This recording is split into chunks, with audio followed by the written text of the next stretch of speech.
नमस्कार. जागरऑनलाईन.com मध्ये आपलं पुन्हा एकदा स्वागत. या आठवड्यामध्ये आपण नुकताच जो सर्वोच्च न्यायालयाने निकाल दिलेला आहे, बिहारमध्ये विधानसभा निवडणुका गेल्या वर्षी पार पडल्या. तत्पूर्वी विशेष मतदार याद्यांची सखोल फेर तपासणी झाली. या फेर तपासणीमध्ये जवळपास 45 लाख मतदारांना वगळण्यात आले आणि अशा पद्धतीची फेर तपासणी संपूर्ण महाराष्ट्रात होणार आहे, संपूर्ण देशात होणार आहे. आणि ह्या फेर तपासणीविषयी संशय व्यक्त केला जात आहे. विरोधी पक्षांनी त्याला विरोध केला होता. बिहारमध्ये जी काही फेर तपासणी झाली त्या संदर्भात याचिका दाखल केल्या होत्या. एकूण 18 याचिका सर्वोच्च न्यायालयात दाखल होत्या. त्यावर निकाल देताना फेर तपासणी करण्याचा अधिकार निवडणूक आयोगाला आहे असे सर्वोच्च न्यायालय म्हटले आहे आणि फेर तपासणी करणे ही आवश्यक असल्याचंही त्यांनी नोंदवलेलं आहे.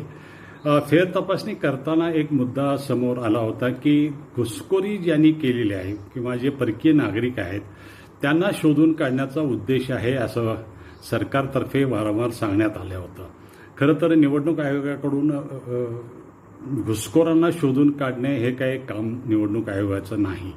जे भारतीय नागरिक आहेत त्यांची मतदार यादीमध्ये नावं घेताना ते नागरिक आहेत का, ते मृत नाहीत झालेले, ते स्थलांतरित झालेले नाहीत का, त्यांचा राहण्याचा आणि त्यांचं नाव असण्याचा पत्ता एकच आहे का, या सर्व गोष्टी तपासणे आणि मतदार याद्या अद्ययावत करणे हे खरं तर फेर तपासणीचं उद्देश आहे.